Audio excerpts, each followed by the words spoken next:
Melissa Peters here with DORN Companies, coming to you pain-free live to help you live pain-free. Thanks for tuning in today for the first episode of the Injury Prevention Academy. On this show, we will be featuring experts who will provide insight into topics related to workplace pain management, injury prevention, and ergonomics, with the goal of helping you support the safety and well-being of your employees. For over 20 years, DORN has led the cutting edge of workplace safety solutions, offering holistic, proactive strategies to help organizations in all sectors reduce injuries, cut costs, and boost productivity. With a whole person approach to safety that evaluates body, behavior, and environment, DORN deploys custom built solutions based on trusted science and the expertise of a nationwide team of workplace safety specialists. Whether through ergonomic assessments, pain-free treatments, biomechanics programs, technology solutions, or coaching and training, DORN solutions significantly enhance organizational efficiency and employee effectiveness while improving the overall culture of the organization. With an annual ROI of over 600% and a reach of over 100,000 employees, we have saved employers over $100 million in workers' compensation and healthcare claims and costs. Joining us today is Kate DeMoss, the clinical lead and Western Region Training and Ergonomic Specialist for DORN Companies. Today, we'll be chatting with her about ergonomic tips for remote workers. Thanks so much for joining us today, Kate. How are you doing? I'm doing great. Thank you for asking. Just to give everyone a bit of background, I have been a deep tissue therapist for over 30 years. I've been with the DORN companies for over 10 years and have really specialized in helping people work their way through healing from injuries. I'm also a certified industrial ergonomic evaluator for the DORN companies, and I do site assessments for them. And so I'll be giving some of my background on that also as part of what I discuss as we go through this interview. Excellent. So just to start off, I want to really start from the basics. So to begin for our listeners, can you give an overview of what we mean when we're talking about ergonomics and why ergonomics matters? Okay, ergonomics is basically how we work with our bodies, how we set everything up to maximize the efficiency of human motion to help prevent stress on the joints, the body, and help prevent injuries. The term has been around for hundreds of years. It's not a new term. And basically what we talk about when we talk ergonomics is how do we adjust a workstation to the person working at it, and if that's not possible, how can we help maximize the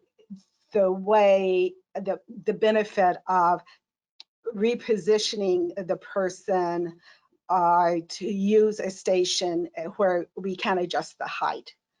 I've been a lot of places where at one location on different shifts, you might have a 6'2" person and then a 4'10" person working. And so you can't fix the station, but how can you make that station work for both of them? Okay, fascinating. And when it comes from people working from home, why is it important for them to think about ergonomics? When we're working from home, as well as working at any type of job, doing any kind of task, if we're not using our body to where we're keeping our body and what I'm going to call neutral, that's where everything is balanced. Think about standing up with your weight over your arches on your feet and your weight balanced over your feet. You're neutral. You want to keep that thought the whole time you're doing anything, no matter what you're doing. It is so common for people, especially working at home, wanting to sit on a couch or on a comfortable chair and use the laptop, to end up in kind of a C shape of where the head, which weighs at least 10 pounds, is in front of the body and being supported by these upper back muscles. And they fatigue. So there are ways of telling people and showing people how to be more efficient and using their body to keep it in what we call neutral, where the head is above the shoulders and these muscles are relaxed as you work. Okay, well, building on that, I think you hinted at it even with us falling into those prey of wanting to work from the couch. But what do you see as being some of the greatest challenges facing those who are working from home and will continue to work from home for the foreseeable future? A lot of it is people don't have a good home office set up. People are working from their dining room table, where I am on the shorter side, and if I sat in my own dining room chair at my table, my forearms end up hitting the edge of the table right through here, and my elbows are lower than my hands because of the height. So a lot of people are working with those kind of situations, or they have a chair that won't go up high enough, or if they have arms in their chair that hit the edge of the desk as they try to scoot forward enough so they don't have to reach in front of their body to do the keyboarding or mousing. So there are things you can do to help minimize the discomfort by some fixes, such as if you're using your dining room table and you don't have the budget to go buy a new chair. And I understand for a lot of people that is an issue right now because of what's going on with the pandemic and the stay at home. You can fold up a blanket and sit on it to give you a little bit more height in the chair, so you're a little bit higher over the chair. Like an adult booster seat. Yeah, exactly. That's what Homemade. you're speaking to me personally. I definitely can relate to a lot of what you just said. Yeah, and maybe find some kind of box under your feet. You can get creative. I was thinking you could even, if you don't have something to put under your feet, because if you get up high enough, your feet aren't touching the floor. If you're short like I am, uh, maybe a box, a concrete block from out in the yard, something that you can put your feet on will help. Yes. So, uh, relating to it, you mentioned like the C shape and the bowling ball on your shoulders. So I want to discuss the connection between proper or improper ergonomics, depending on the situation, and employees' overall health and wellness. How do you see ergonomics impacting health and wellness, and what might be some common symptoms of poor ergonomics that people can look out for as they try to maybe listen to their body a little bit more? Okay. One, as we all know, if we're doing something repetitively, we do fatigue. And so what we're using good ergonomics and good body mechanics are especially important is when we're doing something for hours a day. So you want to, one, you do what your company suggests and what the materials they provide for helping set up your own personal office space. And then think about, you do not want to be reaching. I'm going to move back a little bit so you can see a little bit more of my body. A lot of people have a tendency to always have the arms at least this far in front of the body. And this activates all the muscles up through the shoulders and between the shoulder blades. You want to stay as neutral, the same term I used before, as possible, with your elbows at your side, your shoulders relaxed, and your arms at about 90 degrees to 120 degrees toward the floor. Um, floating above the keyboard. And when you mouse, you want to make circles with your elbow at your side, and no death grip on the mouse. It's not going to run away. And you want to be moving from your hips forward to look at your monitor and not slumping like this. This position causes fatigue, and this impacts productivity, because when you start hurting, you're beginning to not pay as much attention to the work you're doing. You're paying attention to the fact that your shoulders hurt, your elbow hurts, your forearm hurts, or whatever. So it is important to pay attention to how you are setting all day. It is also extremely important to take micro breaks every 15 minutes to half an hour. Get up and wiggle, move, go get a drink of water. If you're at home, go outside and get some fresh air for a minute or two, or pet your cat or dog or whatever, but get away from that seated position. And if you're doing a set stand at home, also remember that you do want not to do one of those all day if you have that option. You want to set part of the day, stand part of the day.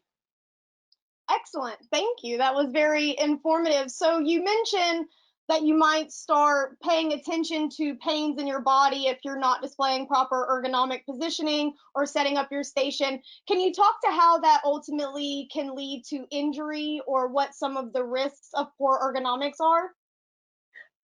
I have worked at several companies as a hands-on therapist, working on injuries caused from poor body mechanics and ergonomics. Very typically, it's going to be either pain in the forearm, usually from dropped elbows, of where people are working like this, which activates all of these muscles as you move your fingers, or people a little bit below the edge of the desk are resting on the edge of something, causing pain, and these are your flexor muscles. So people start ending up with wrist problems. Very, very common wrist problems, occasionally forearm problems up in this area. Again, the reaching forward. Also, there's a tendency for a lot of people to mouse by doing this kind of motion with a mouse instead of moving the whole forearm. Okay. And if you have a vertical mouse, there's a tendency to do this. No, you do the big arm motion from, and leaving your elbow at your side. Also, a lot of people do end up with the upper back, neck, and a very common right shoulder, right neck pain. And that almost always is from the elbow in front of the body reaching for the mouse. I mean, you can feel it. You can feel it on yourself. Just touch yourself here and reach, and you can feel the muscles activate as you reach forward. Yes, I might need to have a session with you. So, so far I've heard you mention neutral being very important. The idea that you can find very creative ways, whether a blanket to lift yourself up, but ensuring your feet are still on the ground, and some other tips. But do you have any other just quick tips for the people who are at home trying to set up their office or be mindful about how they're working throughout the day, in addition to neutrality and micro breaks? What else can you give us? I'm sure everyone is aware, look away from your computer and focus on something across the room, out a window, on a fairly frequent basis. It helps prevent eye strain. If you are someone who is wearing progressive lenses, where there's a variable focus on the lenses, remember you need your monitor a little bit lower. You do not want it the typical 1/3, 2/3. I do have progressive lenses, so I keep my monitor slightly tilted, the bottom tilted toward me and lower, so my head is still neutral and I'm looking through this part of my glasses and everything's in perfect focus. Because if I have to do this to see my computer screen, I'm going to set off all the muscles in the back of my neck. We have a cat visitor. This is my coworker. So, all right, excellent, great tips. Maybe you have a few for dealing with pet coworkers too that we can talk about offline. But I want to shift focus a little bit from the folks working from home and talk about employers. So, for employers who right now might have a large part of their workforce working from home, how can they help to ensure the safety and well-being of their work from home employees? One, they can provide materials showing how to do proper office setup. And there are different types of evaluations available, so employees can self-evaluate online that are available. Also, one of the things that should be encouraged for the employers is to have employees set up a regular work schedule because employers are liable for workers' comp injuries from people working from home as employees. And one of their variables in trying to define if it's a personal injury versus a work-related injury is, did it happen while you were actually working? And one of the ways to help define this is, did it happen during work hours? And so that is one thing that is recommended for employers. Okay, and so I know you mentioned how ergonomics can relate to health, wellness, productivity, injury risk, but I would like to just hear your take on reminding employers why it's important for them to invest in this support, and also speak to a little bit more to the solutions that are out there, including virtual ergonomic evaluations or the self-assessment and self-correction software. So just a focus on, if we have employers listening right now, what would you drive home to them about why it's critical for them to take care of their ergonomic well-being of their employees? Well, one, workers' comp cases are quite expensive to employers. That is one good reason. Also, it is not a good situation for the employee who's trying to get the coding done, the data entered, whatever it is. If you're not comfortable because your muscles are screaming at you, your productivity is going to drastically decrease. Of course, I'm addressing mostly the people who are office workers right now, but again, you get into people who are not sitting at a desk all the time and who are needing to push, pull, lift, move things. If their low back is hurting them, they're not going to be able to possibly even do the job they need to do. You know, as they return to work. Yes, great point. And actually, you beat me to where I wanted to take the conversation next, which is, right now I think we're all in a little bit state of flux, but we do know that, transitions are on the horizon and that many folks have started to reopen offices. So looking towards that transition point, what should employers and employees consider as folks take this transition back from home to the office? I think for those who have primarily been working at a desk, it's going to be paying attention to the new guidelines for distancing, wearing the mask, how do you eat, do you want to go out and eat lunch in your car? Is it safer than staying in a lunchroom where the air is not as fresh as outside? All of those thoughts are going to be going through people's heads as they return to work. For those who are working the more physical jobs, where they have not been able to do their jobs, say, for example, someone who works on an assembly line helping produce a large product, they may be out of condition. And so as they come back to work, they're going to be maybe struggling to be physically fit to do the job at the level they were doing it 3 months earlier. So they will be much more prone to injury because they're going to be using muscles they haven't been using. And that, coupled with improper use of body mechanics, can really cause a rash of injuries to happen if people are coming back too hard, too fast also on the very physical jobs. It's a very good point, and not one that I had necessarily considered too much, but something that I hope people listening take into account. I want to kind of play up on the intersection of the new guidelines with that pain management and injury risk. So we know, for instance, folks might be looking at new social distancing guidelines. There might be masks that are required. How do you think these new guidelines could perhaps create additional challenges related to ergonomics, pain management, and injury prevention?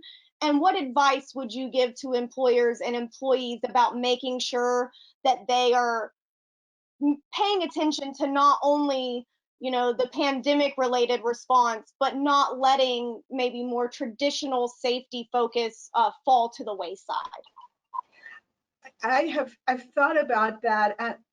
For me, I see the biggest challenge in wearing a mask all day, Mhm. especially the N95 quality. I have allergies, and every fall when I go out to rake leaves up, I wear a mask. And I have to work at what I consider almost half speed. Otherwise, I run out of breath too quickly because of the restriction of airflow. And then, of course, the small sauna effect that the mask causes, you get really sweaty under the mask. So there will be some of that going on, especially for people who are working on factory floors that are not air conditioned, wearing a mask. They may not be able to work at quite what they had as a normal speed previously. They may also find what I do when I am working with a mask like that is every so often I go to a totally clean air area, like, 50 feet away, and take my mask off and breathe normal for a minute or two and let my everything relax before I put the mask back on and go back to what I was doing. So I think that is one of the things people are not even thinking about right now with masks, except for exercise. But for people who are doing physical jobs, making things, they are industrial athletes, and they have to consider that also. Thank you.